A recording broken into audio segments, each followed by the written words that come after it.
Votre lave-linge fait du bruit ou s'arrête pendant le cycle. Vous vous demandez comment cela peut arriver avec un appareil acheté récemment. L'installation dans le lave-linge doit être soigneusement exécutée, sans quoi vous risquez de rencontrer de nombreux problèmes lors de son utilisation. Avant toute opération, débranchez le lave-linge de l'alimentation en eau et en électricité. Ne laissez aucun résidu de détergent ou d'assouplissant à l'intérieur. Utilisez des gants de protection et l'équipement de sécurité nécessaire et faites attention aux bords tranchants. Si vous trouvez que votre machine bouge ou qu'elle fait plus de bruit que prévu, quelques vérifications rapides s'imposent. Tous les boulons de transport doivent être retirés. S'ils n'ont pas été retirés, utilisez une clé de 10 mm pour les dévisser, en tournant dans le sens inverse des aiguilles d'une montre. Utilisez les caches en plastique fournies avec l'appareil pour boucher les trous.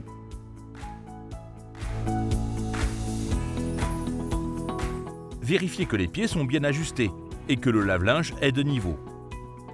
La première chose à faire est de vous assurer que tous les tuyaux sont correctement raccordés pour permettre à l'appareil de se remplir et de se vider pendant les cycles. Tout bruit de bourdonnement peut indiquer que l'eau ne circule pas. Voici maintenant un exemple de ce que vous pourriez trouver derrière votre appareil. Ici, un tuyau d'arrivée d'eau et un tuyau de vidange, sur lesquels nous reviendrons dans un instant. La première chose à vérifier, c'est le tuyau d'arrivée d'eau. Lorsque celui-ci est connecté au lave-linge, assurez-vous qu'il n'y ait pas de pliure, de courbure ou d'écrasement qui pourrait empêcher l'eau de circuler. Si c'est le cas, déplacez ce tuyau en conséquence. Maintenant, derrière l'appareil ou dans le placard à côté de l'appareil, vous trouverez ceci, le robinet d'arrivée d'eau. Celui-ci doit également être contrôlé. Il peut être ouvert ou fermé. Assurez-vous donc qu'il est ouvert. Si vous ne savez pas dans quelle position il se trouve, imaginez que l'eau coule à cet endroit.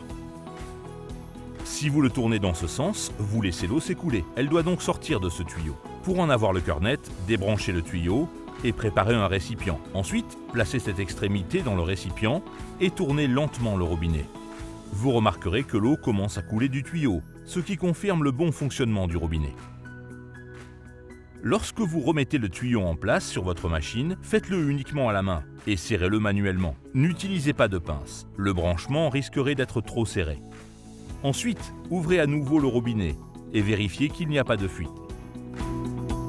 Il pourrait également y avoir des problèmes avec votre tuyau de vidange. C'est celui-ci, le grillon ondulé, le plus gros, que vous trouverez à l'arrière de votre appareil. Dans cet exemple, il est inséré dans un conduit d'évacuation. Vous devez vous assurer que le crochet de vidange est à la bonne profondeur, comme spécifié dans votre livret d'instructions. Ce morceau ici est le crochet, et il empêche essentiellement que le tuyau ne descende trop bas dans le conduit.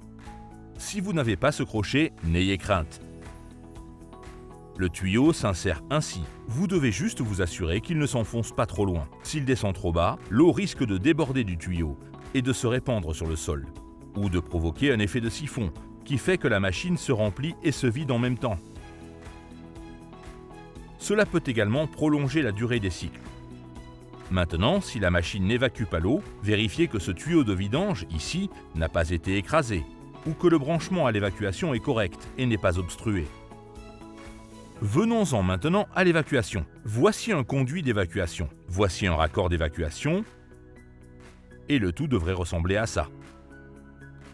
Maintenant, la première chose à faire, en plus de vous assurer d'avoir des serviettes et un récipient prêt en cas de fuite d'eau, c'est de vérifier si le raccord est opérationnel.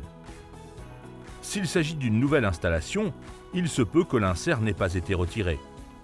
Si tel est le cas, il vous suffit de couper une petite partie de cet embout pour résoudre le problème. Il suffit ensuite de replacer le tuyau et de resserrer le collier de serrage, ce qui permet de bien fixer le tuyau sur le robinet et d'éviter les fuites.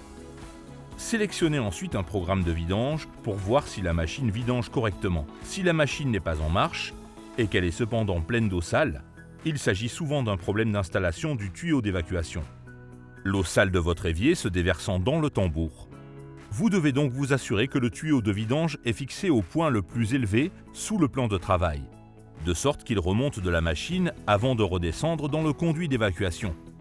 Cela empêchera toute eau de l'évier de retourner dans la machine. Nous espérons que ces informations vous ont permis de résoudre votre problème. Si vous avez besoin d'une assistance supplémentaire, contactez notre service consommateur ou visitez notre site internet.